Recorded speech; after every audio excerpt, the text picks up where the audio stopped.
Okay, so we'll just start with you introducing yourself and just telling us a little bit about maybe where you're from. Yeah.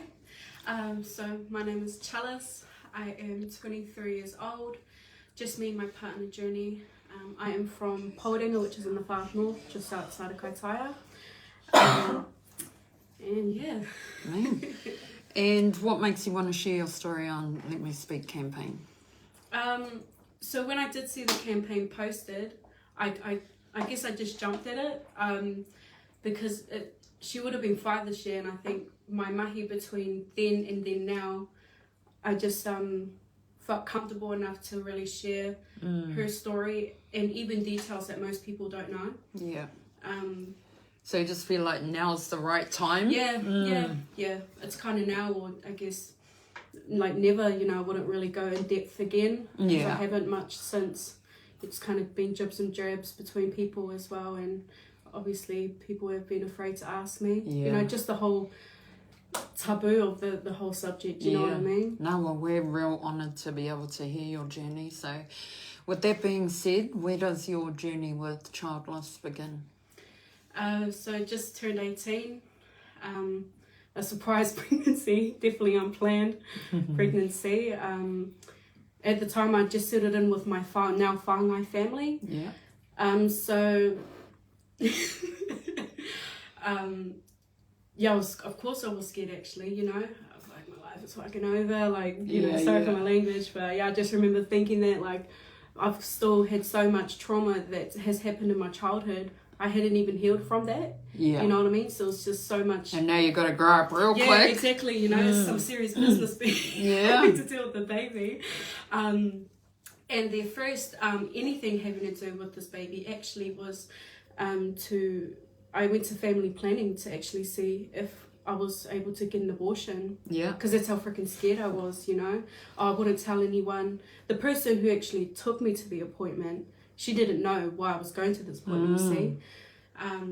But just being on that table and having to take my tests and see how far along I was, like just lying there, I was just thinking, what the fuck am I doing? Like, what am I doing, mate? Like, this is what I've done. This is the consequence. I know it's a consequence, so I just couldn't do it. I couldn't move forward with it. So I just took it on the chin and, let's just go from there. It's just fear, eh? Of being fucking young and... You honestly think your life is over, especially at the time if you haven't had much support from the past. Like, you're internalizing everything, every single factor, because having a baby is so serious, it's hard mahi. And told my whāngai mum, who is called Mama J. So Mama J, and I just remember crying like, oh, it's all good, so we're gonna kick me out, like. Oh. Like I just honestly thought she was gonna kick me out, and I just remember, her just consoling me like, it's all right, we love you and we'll support you all the way, anything that you need, and so it's just real supportive, no, that's it. And the excitement then kicked in, like, oh, I'm having this baby. Do you think it was, it started to kick in because you had that support, like it is okay? Yeah, that's it. Just that asserting, me, like, can't remember the word. But you're just making, just letting me know that everything's going to be okay and that I'm going to have that support. It's like easing your fears in that, eh? Yeah. That's so important, I reckon, especially when you're a young mum. Oh, yeah, frick yeah. Even, like, having my partner as well, he was, got around to the idea, but then was supportive since that. Because I hadn't even met his mum. Oh, hell. I never met his mum yet. I met her the first time. You ran before you crawled. I met her and we told her that we wanted this baby, so that was another factor too. Like, but... hi, I'm having your huko. That's exactly it.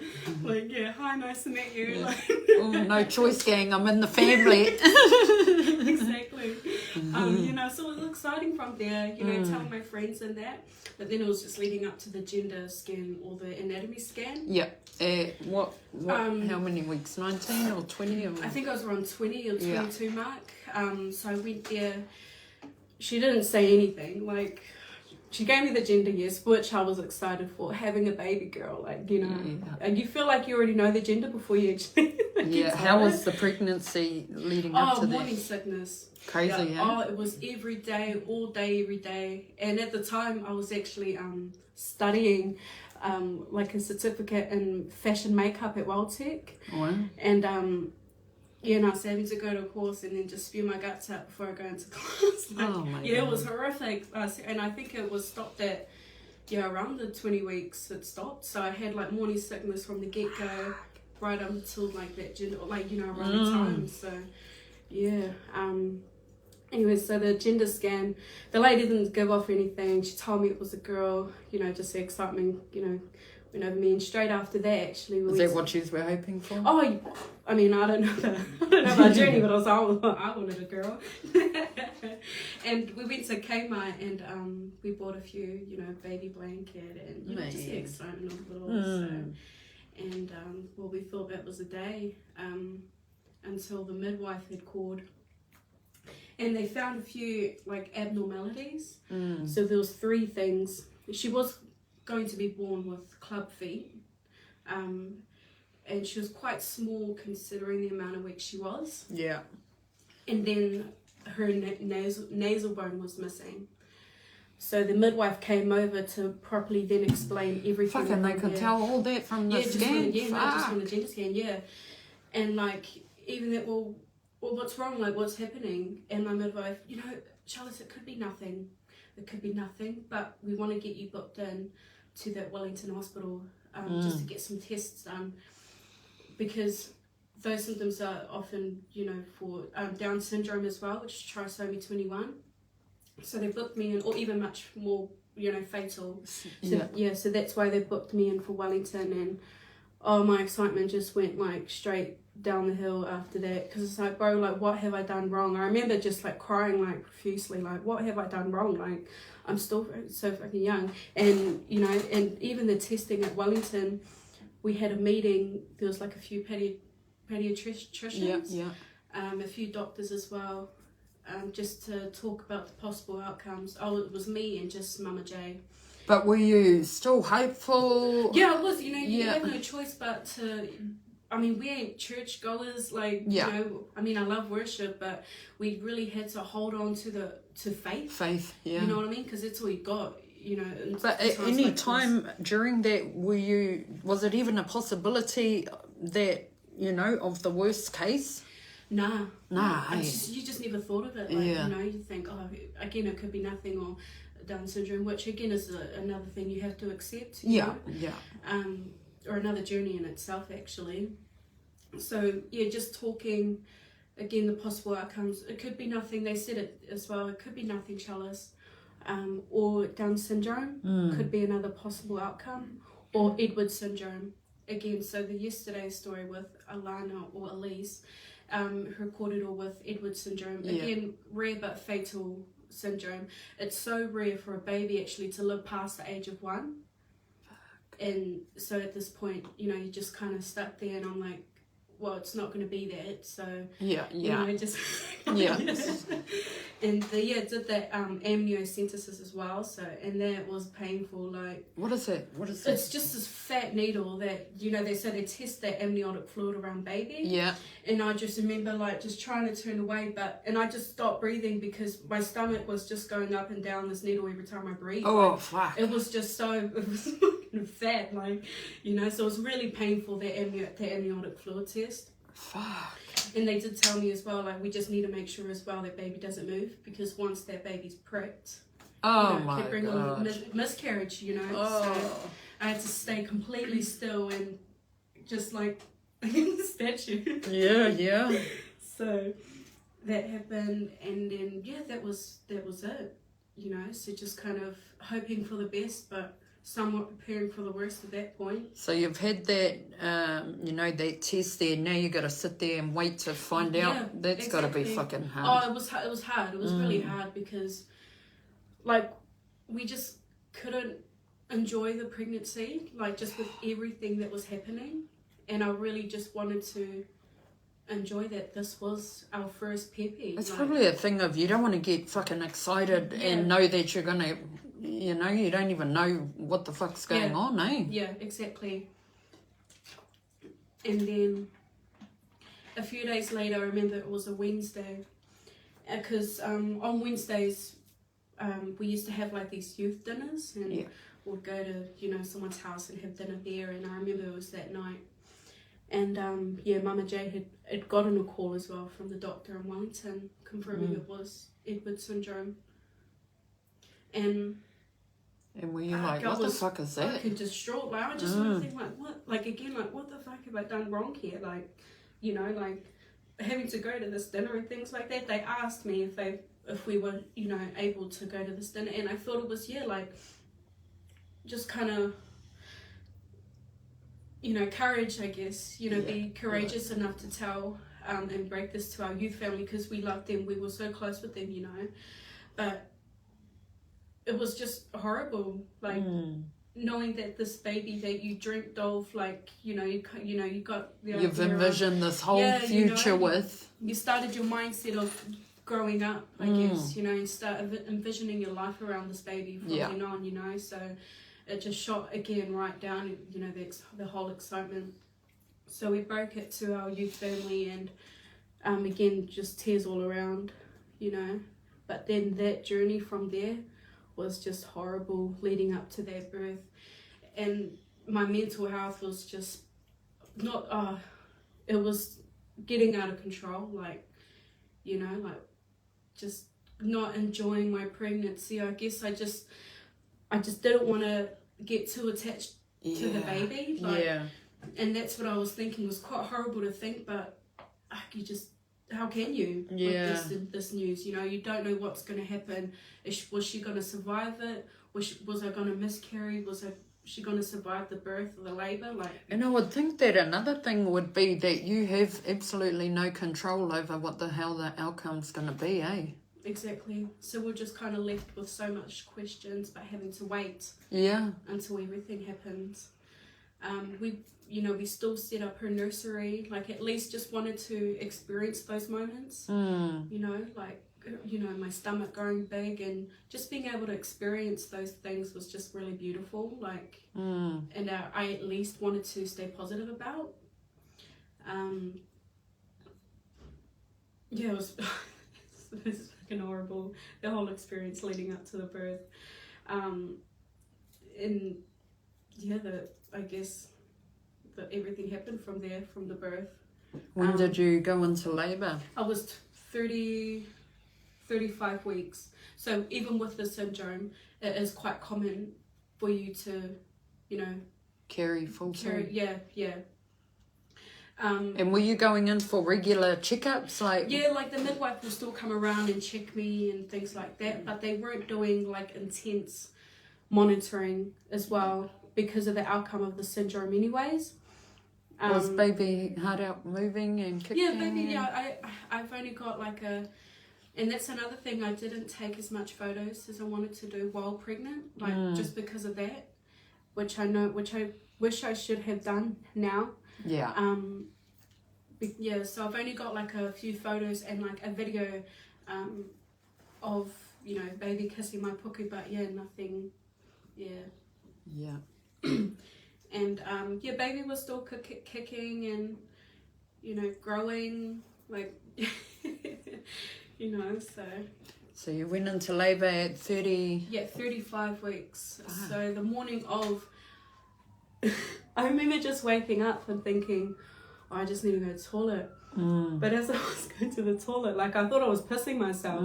Like, I'm like gassing into the toilet and I'm still like pissing myself. It's all on the floor and things like that. I just thought nothing of it, you know. I didn't have any pains or anything like that. And that morning of, I actually was having a tour with my midwife around the hospital. So it's just quite convenient. And I reckon. I mean, I told her like, you know, I just pissed myself this morning, but I mean, I just couldn't stop, eh? You know, I just didn't think nothing of it. Like, she just looked at me funny, like, you better get that checked out. So after the tour happened, she took me in a room with another doctor, and then so they clamped me open to see, you know, what was going on, and from there my cervix had softened. Fuck. So again, I was just like, I'm not ready. Like, why now? Like, it was just all of a sudden, you know. I just came in here for a tour. It was like, you're going to learn today. I hadn't even packed the hospital bag or nothing yet, you know.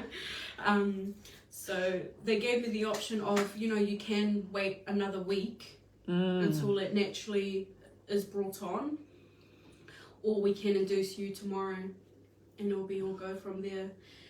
And yeah, I didn't want to wait a week. I didn't want to wait a week, like, you know, just thinking about it. Nah, I want to get induced. And so they, you know, booked me in for the next morning.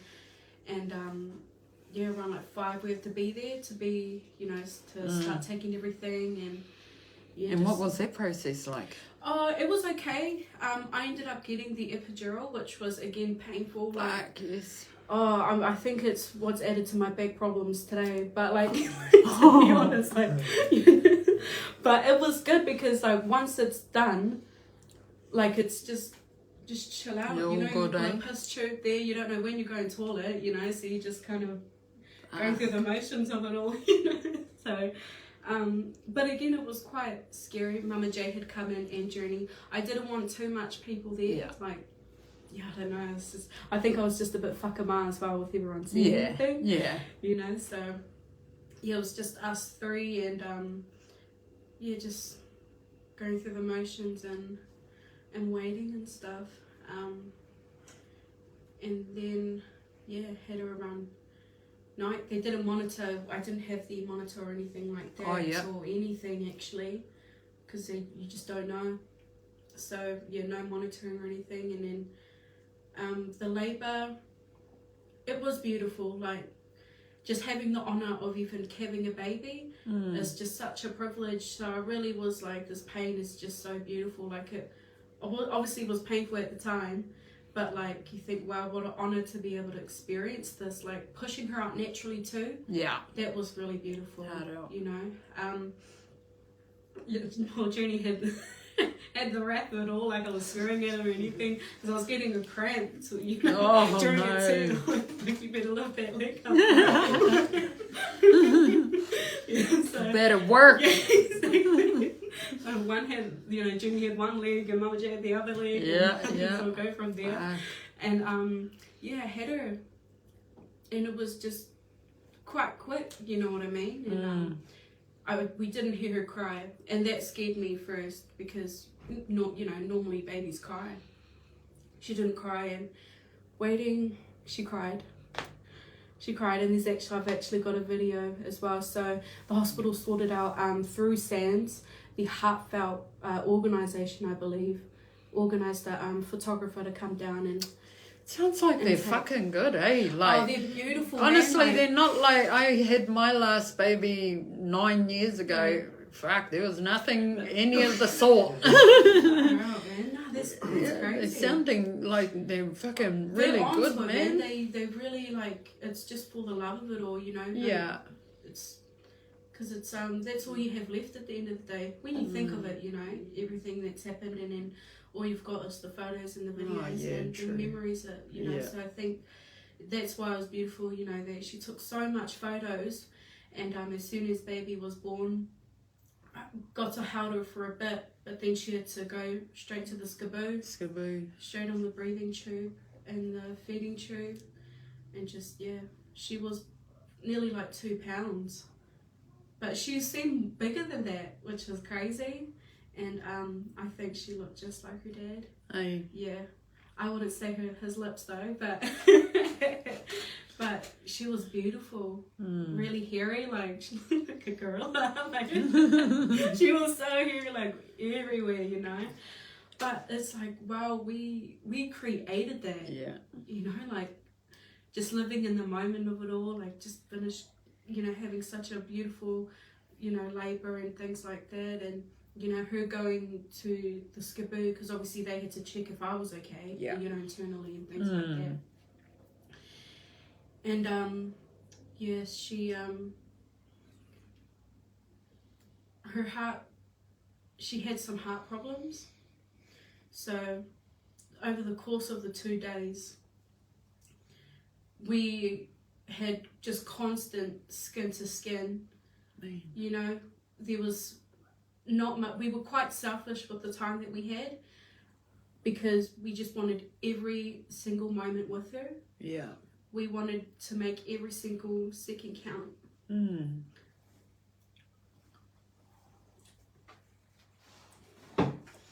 And it was beautiful. Some people met her as well. And Mama Jane stayed throughout the whole time. She's sleeping on the shitty mattress on the floor. But she stayed there. I bet she didn't care though. Oh, she did not care. And you know, she's this Pākehā lady. You know, but just it was just so lovely, like having that support. You know, like, you know, assuring us that everything again was going to be okay, and she's beautiful. You know, she too took a photo, and you know, those 2 days were just so beautiful. And then on her last day, like, she just wasn't digesting her milk, you know. So with the syndrome, they're not strong enough to suckle, like, you know. So she had to go through the feeding tube. She wasn't digesting anything, so she was basically fucking starving, you know. And then on that last night, you know, the doctors were at this point just making her comfortable. And, you know, it just got to the point, like, okay, you're just making her comfortable at this point. She's not getting any better. And we had to make the decision of how long to keep her. But, you know, it just got to the point where we just wanted that time with her, like, without the other tubes and everything like that. Just so invasive, you know. We just wanted that time with her without everything. And we made the decision to just get everything off. Yeah. And she was a fighter. She was a fighter, like, over those 2 days as well. You know, her heart rate would just keep dropping and dropping, and even the nurses is like blown away because, you know, they'll check her to see if she had even passed away, but then her heart would just, you know, bounce right back up, you know, over those last 2 days. Just wanting a bit more time. Yeah, and I'm so grateful because I think she was doing it for us. Like, I truly believe she was fighting for her life for those 2 days so we can have that time with her. And I'm so honoured that she was able to fight for that long. Like, most babies don't even make it past the labour, you know. Yeah. So even just her gifting us the 2 days that we had, like, I'm eternally grateful for that. And yeah, just on that last night, you know, yeah, she passed away. She passed away on her dad's chest. And I think he was sleeping at the time. Because when it happened, the doctors, you know, confirmed. And I didn't want to wake Journey at that time. So I remember walking to the bathroom. And I just, like, heaving, like, you know, but I just didn't want to wake him up. Like, I just remember heaving in the bathroom, like, like, trying to cry, but didn't want it to really come out. Yeah, and I mean, he woke up and, so we chose to, like, just leave her be, you know, and wait till the morning. So we slept with her. We slept with her, and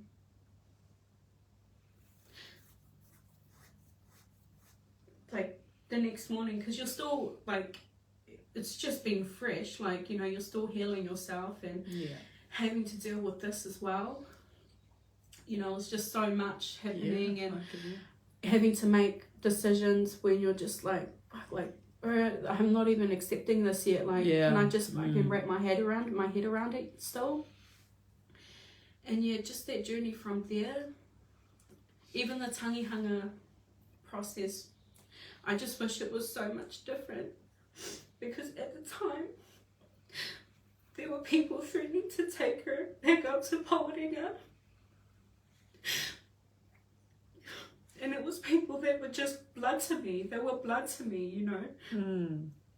Threatening to take her back up home because that's where she belongs. Like, so at that time, like, we felt like we had to put our mourning process at a halt. You know, just so we can focus our energy onto what was happening at the time, because it was crazy, man. It was honestly crazy. Like, even police ended up getting involved. Wow. And I was so scared that they were going to take her. I ended up having to take her fucking coffin and take her to somewhere I've never been to, like a Mama J's friend, you know, that I only met a few times, but I'd never been to her house, so I had to take her fucking coffin and stay there for the night. You know, that's just not, it was just completely against tikanga, completely against kawa and everything like that. And not many people know that, you know, and what happened around that time. But the people that weren't even family to me, they made that whole tangihanga process so beautiful. And we ended up, after everything kind of simmered down, we had her service at the Hutt City Baptist. We didn't want to have it at a marae. You know, so you have your little thing about it, but it's what we wanted, because again, we were church goers, but we just were content. Yeah, she's with God, like she's with someone at least higher than us, you know, and no more pain, no more suffering, and she is with now our tupuna and those ones that have passed before us, you know. So you have to think in that light, you know. Yeah. So we had her service and at Hutt City Baptist, and you know, my aunties from up the line, you know, up the far north had come down. It was just beautiful seeing all of our families, you know, just merge. And I think it's what's just the most beautiful thing as well, because some of those aunties had a meat journey as well, you know. So it was just a beautiful reunion during that time, despite everything else, you know, negative that had happened. And we got her cremated. So, you know, I'm from Pauringa and he's from, you know, Ruatoki. We just didn't want to think about, you know, where we're going to bury her. So we just decided to cremate her, and she's with us at the moment. She's at home with us. I mean, still in the margarine looking box she came to us in, like terrible, eh? Box, like, we hadn't even looked at her urn yet, you know, so we just kind of kept her in that, you know, just put a beanie on top of it to make it look pretty. So yeah, and then from her cremation, that journey from there leading up to now was made me realize that there is light at the end of the tunnel. So I think it was about 2 weeks after that, like, you know, journey obviously had to end up going, you know, going back to work, but I, you know, didn't have a job or anything, and I honestly thought, like, oh, you know, a job would sort it, like I'll just ask me a job and that will keep my mind busy. Distracted. So I did. I had done a function shift at Whariwaka actually, and I asked my friend who was working at Karaka Cafe if they had any job openings, and sussed my interview out. And I told Kiri, who's the owner of Karaka, about my story, and I cried as well, obviously. But she gave me that chance. She still, you know, accepted, and I was working from there. She probably believed that would be good for you too. But my experience at Karaka Cafe is an experience that I'll always be grateful for, because like, while I was working and things like that, obviously the job just didn't solve it, you know what I mean? Like, I can't believe I, you know, actually thought it would make everything okay. Like, my mind will be occupied, and that's my life, and I'll move on, and everything's all good. But during my work shifts, I found myself having what I called at the time episodes. Like, I'll be like clearing a table or like doing some dishes at the back, and then I'll start having flashbacks, and I just remember I'm just like hyperventilating, like crying and having to shoot out the back and everything, like, and it was just getting out of control, you know. Depression started to kick in, and like even times at home, like it was just getting quite bad. And I just remember like even some nights like trying to plan my fucking suicide, like looking out at our shed, like, oh, it's got metal railings, like, oh, that will hold me. And then, oh, okay, what am I going to use, Chelus? Like, I'm having to like think about that. Planning your exactly, exit. yeah, because that's how bad it had gotten. And that's, I had to accept it, like, Chelus, you need more than a fucking job to help yourself. And I talked to Mama J, and she brought up the counselling. But like counselling, it's just not normalised to do. Yeah. You know, talking to someone, it was just not normalised enough for you to do, like, you know, because I thought at the time, why? No one can relate to it. Yeah, no one's going to fix this. Like, what is talking going to do? It was just such this negative mindset about talking. And about who the fuck you're talking to. yeah, exactly, because, you know, I can talk to a professional, but then if I was to talk to, like, this is how bad I was thinking, like, talking to friends, oh, they just want to know my business, why would I talk to them? Like, it was just so horrible thinking like that. And so my boss, Kerry, had started making these, like, reflection weeks, and, like, every Friday we'll sit down and we'll talk about it. And, like, just for her to take that time out of the fucking day to, like, want to see how I'm doing and if everything's okay. And she had, her and Paul had offered counselling sessions. So they paid counselling sessions. You know what I mean? Like my bosses, like, you know. And I only had 3 counselling sessions. But those were the best counselling sessions and exactly what I needed. You know, because I was able to go from, you know, the root of the problem, but not just from what happened with Imani, way before that, from my childhood, because I started thinking, like, she's gone, like, at the least I wanted to do was to give a baby the fucking childhood I never had, you know, like, that was it. So I had to really go from the source, you know, the root of the problem, and started sorting out and making, like, coping mechanisms. So when I'd have these episodes, you know, I'd start shifting my mind into thinking, like, you know, this is what, you know, you're working for her, you're wanting to become a better person for her, you know. And so from there, using that loss as a motivation to make me become the adult that I wanted to have, that I wanted to look up to. And for Paul and Kerry, I will always be grateful for them. And I'm still very close to them to this day. And their daughter's one of my best mates, you know, now. So establishing those relationships from people who I had just seen as my bosses, you know, for them to pay for counselling sessions for me. And I've achieved so much from there, you know. I'm now working at Kōkiri Marae, a freaking dream organisation.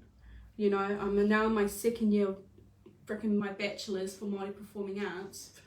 And, like, just, yeah, everything else. So, having to, like, yeah, definitely turn my thinking into, you know, not going down the drug and the alcohol route, which is something I didn't want to do initially because it's all I ever seen. That was the solution to everything, the violence, the drugs and the alcohol. Yeah, I didn't want to go through that, you know, so wanted to do something different. And now, like, I'm 23 years old. I still remember, I still forget that I'm still quite young and I've got a long way to go. But, you know, when you turn that loss into your motivation, like, you just think you can conquer anything. Do you think, you know, you're not doing it just for you, but for her as well? Yeah. And I'm able to heal, you know, from being such a broken child. And, you know, the question now is from other people, you know, do you think you would try again? Yeah, I was just going to ask. And some people think, you know, shied away from it first because even I would say, like, oh, don't ask me that. Yeah. But, you know, asking me now, I am ready to have another child. Like, I feel, prepared. But what it's done now from that loss, from what happened to our daughter, it's actually created fear into me falling pregnant again.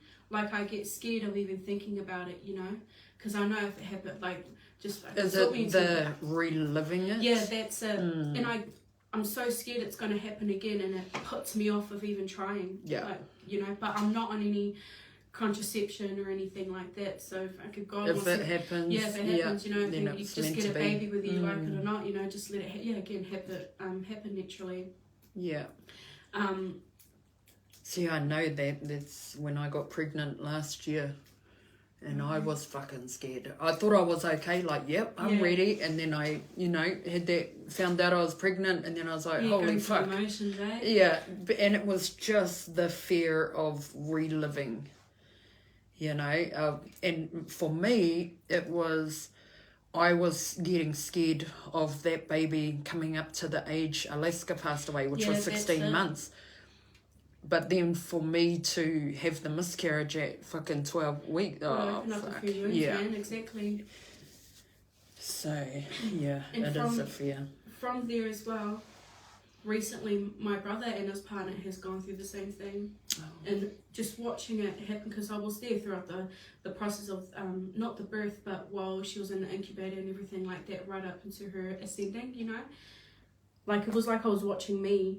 Yeah. Almost, and it definitely opened up a few wounds, like, I'm not gonna lie, but because my brother just didn't have any other immediate family, I put that responsibility on myself to be that strong, like, in sibling, like his blood family, to stay strong. And see, and that probably would have meant the fucking world to him, because he knows that you've been through that, and I hope so, like, just being there for him now. Of course, it's a story to tell one day, but I just wouldn't wish that pain on not even my worst enemy, man, because it just stays with you. You think, and this is a beautiful thing as well, a matua, because he too had lost a child, had also told me, Chelus, they say that it takes time to heal, but even time takes time.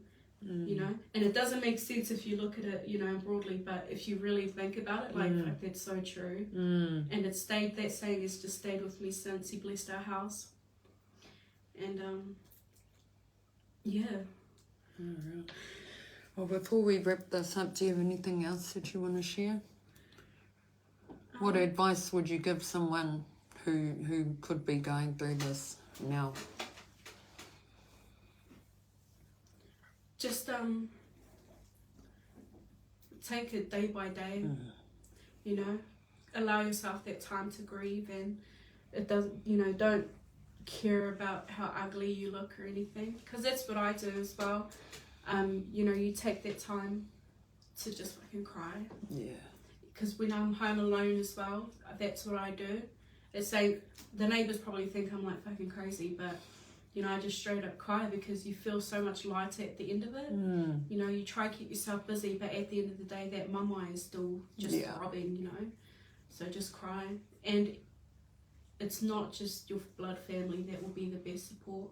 You've got to find yourself the best support that you can, whether that be counselling. And if you feel that crying is just not enough, just talk. And I feel like this campaign, I hope it will create like a snowball effect and create more conversations to be had. I don't. And I hope that young mums especially that doesn't really have that, real family support finds that, Yeah. Me neither. Well, on behalf of CWK and us as well, we just want to thank you so much for sharing your journey with us. And we wish you nothing but the best. You and Journey for your fellas' future. Get it, get it.